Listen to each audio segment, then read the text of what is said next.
Divaldo, os espíritos nos informam que nós estamos passando a transição da Terra, do planeta de provas e expiações, para a regeneração. A questão, nós já estamos nessa transição ou ainda vamos iniciar essa transição? Há uma corrente de estudiosos que diz que essa transição começou com o Espiritismo no século XIX. A chegada do Consolador trouxe novas ideias para o mundo, renovou a humanidade. E então isso contribuiu muito para mudar o conceito de plenitude e de desgraça. Mas nós podemos afirmar que a transição já começou, porque os velhos princípios éticos cederam lugar a uma nova filosofia de vida. E esta filosofia de vida, que está naturalmente aperfeiçoando-se, será a ética do Evangelho de Jesus, que nós deveremos experimentar quanto antes, porque a grande crise do mundo é a crise da criatura humana. Um grande pensador inglês, Thomas Hert, escreveu há 280 anos que a criatura havia perdido o endereço de Deus. Parafraseando, eu diria que o indivíduo perdeu o endereço de si mesmo e avança sem saber o rumo a levar. O Evangelho é o grande rumo, então essa é a renovação. Tem um prazo para concluir essa transição planetária? Não, ad infinitum. Por uma razão de que o processo é muito lento. E todos pensamos que cada um de nós teríamos que evoluir. Não é exatamente assim. Quando nós observamos o progresso nas suas mais variadas facetas, é um estado de evolução que tomba sobre a cultura. E todos aqueles que estão no nível cultural ascendem a um patamar mais elevado. Na transição planetária, isso será muito lento. Haverá a grande quantidade de calamidades coletivas, mas também as dores individuais, os problemas de ajustamento pessoal, a busca da própria identificação, o autoconhecimento. E, naturalmente, isso demora alguns séculos. Não é um salto quântico de um momento para o outro. Se nós observarmos da Idade Média para a contemporânea, veremos que foram praticamente 12 séculos, mas houve a Idade Moderna. E agora nós estamos na Idade da cibernética, da comunicação virtual, portanto, no outro patamar de inteligência, de percepção do conhecimento. E são quase que impossíveis detectarmos as possibilidades da mente humana na próxima década. Qual que é o papel dos espíritas nessa transição planetária? A sua própria transformação moral para melhor. Sempre acreditamos que temos uma missão especial. Isso é um pouco de fantasia de nossa parte. Nós somos criaturas convocadas para uma ética do amor. Jesus Cristo constitui-nos o grande psicoterapeuta preventivo. Não apenas trata das enfermidades que se aninharam dentro de nosso coração, mas, sobretudo, ele faz que nós não venhamos a contaminarmos-nos de novos vírus do desequilíbrio. Então, o ser espírita está muito bem definido no Evangelho segundo o Espiritismo, naquele capítulo O Homem de Bem. O homem de bem é probo, é nobre, é generoso, é factível de lições preciosas. E Allan Kardec termina com uma frase que para mim é espetacular. Todo aquele que tiver, pelo menos, algumas dessas qualidades já deu um grande passo. Outra questão é essa corrupção que existe no Brasil. Algumas pessoas dizem que a gente vive um momento delicado, talvez até de ter regredido. O que você falaria sobre isso? Eu me vou utilizar de um grande pensador da embriogenia. No dia 26 de junho do ano 2000, o presidente Bill Clinton anunciou ao mundo que havia-se conseguido fazer a decodificação do genoma humano. E logo depois, um grande cientista, o Dr. Hammer, publicou uma obra muito interessante, que ele chama O Gene de Deus. Os geneticistas esperavam que nós possuíamos aproximadamente 100 mil genes. Depois da decodificação, constataram que eram apenas 35 mil.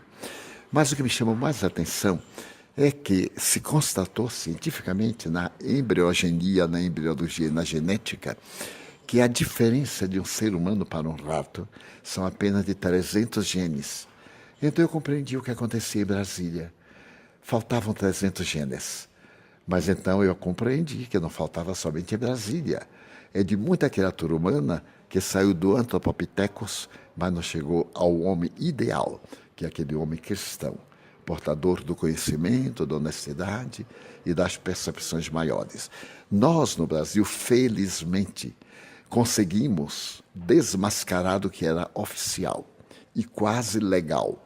Porque sabíamos muito bem que para qualquer obra se tinha que pagar 10%. E logo já estava no contrato. Mas logo subiu para 20%, para 30%. A corrupção é algo da natureza humana. A astúcia, que é uma herança animal. O animal não tendo inteligência, ele tem um instinto de astúcia, de percepção, que Allan Kardec, com muita propriedade, chama uma inteligência embrionária. Então, onde o ser humano pode fraudar, se ele não tiver uma formação de caráter rígida, ele então se torna um subornador. Por isso que nós vemos, não apenas no Brasil, felizmente entre nós, alguns deles sendo levados ao cárcere para pagar pelo menos algum prejuízo que nos levou à miséria socioeconômica, à miséria moral, porque as suas extravagâncias dariam para acabar com a fome. O lixo de Brasília daria para acabar com a fome na periferia da capital do Brasil, dados estatísticos do próprio governo. Então, nós podemos constatar que numa sociedade, quando a FAO, a Organização Mundial de Saúde, fala que deve morrer 800 milhões de pessoas à fome nos próximos 10 anos, nós lamentamos, porque são 80 milhões de pessoas que devem morrer cada ano por fome. E me lembro de Allan Kardec. Quando morre alguém com fome, deveríamos ter vergonha de viver nessa sociedade. Daí nós estamos progredindo. O progresso é feito de suor, como muito bem asseverava Benjamin Franklin. Todos diziam que eram inspirados. Ele teve a coragem de dizer, para mim, são 95% de respiração e 5% de inspiração. Divaldo, posso te chamar de você? Mas este é o tratamento do Nordeste. Não, eu queria saber que você agora vai completar 90 anos em maio. Como é que é chegar a essa data? Passando cada dia, sem dar importância ao dia que passou. Não ficar amarrado ao ontem. A nova psicologia propõe o vir a ser. Com as luzes abençoadas da doutrina espírita, eu consegui, por fim, compreender que o meu destino estava nas minhas mãos. Cada momento de depressão, de constrangimento, de nostalgia, era um momento a menos de vida. Porque a vida não importa pela sua elasticidade, mas pelas emoções vividas em cada momento. Muito melhor uma vida breve, como a de Cristo. 32 anos e meses, 3 anos e 10 meses de ministério, a uma vida centenária que não produziu para si nem para ninguém. Então aconteceu que os anos se foram passando, eu tive 2 paradas cardíacas, eu tive morte cerebral, mas sobrevivi. Então aqui estou e espero mais 10. Que bom. Outra pergunta. Você assistiu a série Juana Inês, que narra uma das encarnações de Joana de Ângeles? Não, infelizmente eu não tive tempo de assistir. Mas amigos me contaram, e eu tenho quase certeza da sua pergunta. No primeiro capítulo, a surpresa de ela apresentar-se nos moldes do comportamento sexual contemporâneo. Naturalmente, o cineasta projetou os seus conflitos naquela personagem histórica que tanto contribuiu para o bem da humanidade. Porque Juana Inês de la Cruz é o grande exemplo da dignificação da mulher. Foi ela quem, no século XVII para XVIII, tornou-se a primeira feminista e a primeira mulher a romper o machismo vigente para a cultura, conseguindo coletar aproximadamente 5.000 obras na sua biblioteca, o que lhe deu o cognome de a monja da biblioteca. Quando você se refere, seria um romance entre ela e a vice-rainha da Espanha, é isso? É exatamente isso que todo mundo me pergunta. Porque nós estamos examinando fatos de há 300 anos com a óptica da atualidade. E é natural que historiar dentro dos padrões clássicos é inventar. Historiador verdadeiramente é aquele que narra o fato e não que ele acha que seria o fato.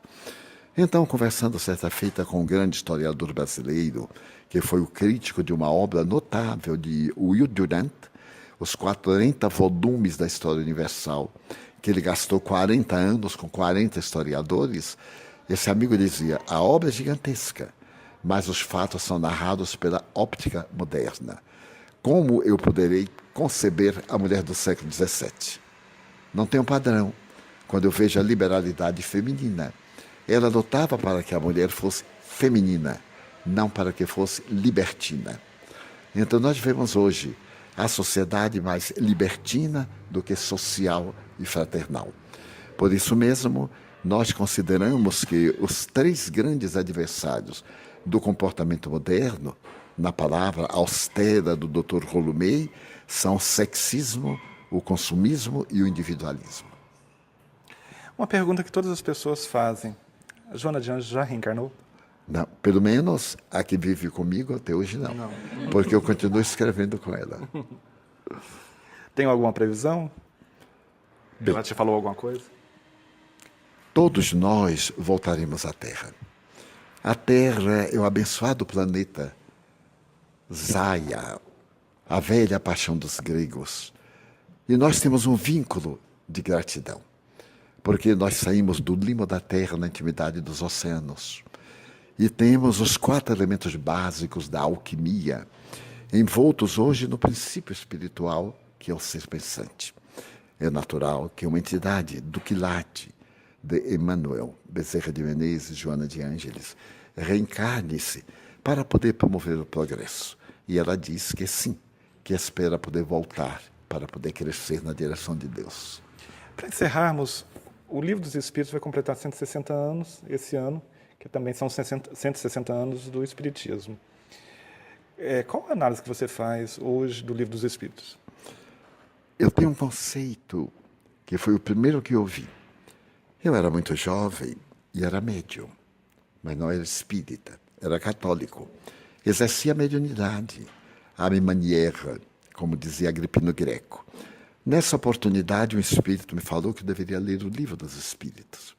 Mas eu morava numa cidade do interior e era muito difícil de encontrá-lo. Depois de muito tempo eu encontrei. Então eu li. E confesso que para a minha idade, na época, 14 anos, a linguagem era muito árida. E eu detestei, porque não consegui compreender. A partir da primeira palavra, prolegômenos, que eu não sabia o que era, comprei um dicionário, não tinha, foi uma barbaridade. Quando eu terminei, eu disse ao escritório, eu já li. Mas eu li saltando, porque os assuntos não me interessavam muito, um aqui e outro ali. E ele me disse jovialmente, leia outra vez. Eu percebi que ele estava me dando uma lição ética, que ele percebeu que eu não havia lido.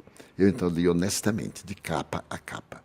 E achei interessante, porque havia alguns quesitos que eu me perguntava. Quando eu terminei, 2 meses depois, eu disse, olha, Viana, eu não apenas li, mas eu memorizei muitos itens que devo ler. Ele disse, agora estude o Livro dos Espíritos. E eu comecei a estudar. 1 ano, 2 anos, 10 anos. Quando eu já sabia umas 300 questões de memória, eu perguntei, olha, eu já sei 1/3 dele de memória.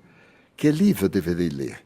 Ele disse, bem, o Livro dos Espíritos não é para ser lido, é para ser vivenciado dia a dia. Se você viver 100 anos e diariamente você ler o Livro dos Espíritos, ele será novo, integralmente novo, porque você estará mais maduro para entender o pensamento profundo. Na minha juventude, eu achei que isso era um pouco de fanatismo, porque eu passava por uma transição de natureza materialista. Tentava não acreditar em Deus, por causa dos tormentos da mediunidade. Dessa forma, eu achei que era um espírito muito fanático. Se eu lesse 100 anos, ele era sempre igual. Mas, desde aquela época, 1955 para cá, houve a revolução da cibernética, a revolução da física quântica, a revolução da química molecular, e eu fui ficando meio ultrapassado, porque eu havia pertencido aos clássicos. Eu estudei até 1943 e fui trabalhar para sobreviver. E certo dia, após uma conferência que eu fiz na Faculdade de Medicina da cidade do Salvador, um jovem doutorando me fez uma pergunta muito curiosa. Ele perguntou como é que se portaria o perispírito num lugar em que houvesse o vácuo absoluto. Eu fui tomado de surpresa, porque eu nunca havia pensado nisso. E ele disse, à luz da física quântica, a teoria da complementaridade do príncipe de Broglie, eu também não sabia o que era. Mas eu sorri, disfarcei e dei o golpe da ignorância. Disse, o que é que você pensa? Transferi para ele a pergunta, que é a melhor técnica. Ele também não sabia. Mas então enrolamos. Quando eu cheguei a casa, eu cheguei revoltado com o espírito que me havia enganado. Ele disse que quanto mais eu lesse, mais eu saberia.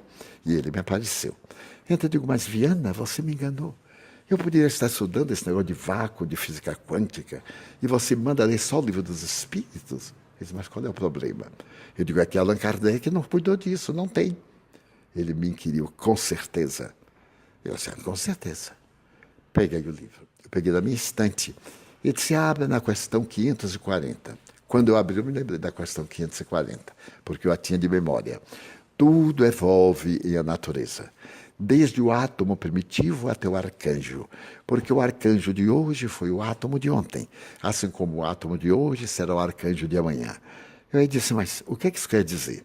Para uma pessoa ignorante como você, Divaldo, aí está a física quântica. Você sabe o que é um átomo? Eu digo, claro, a palavra é grega, átomo, aquilo que não pode ser dividido. Eu disse, pois é, agora já é dividido. Você vai ler para saber o que é o átomo.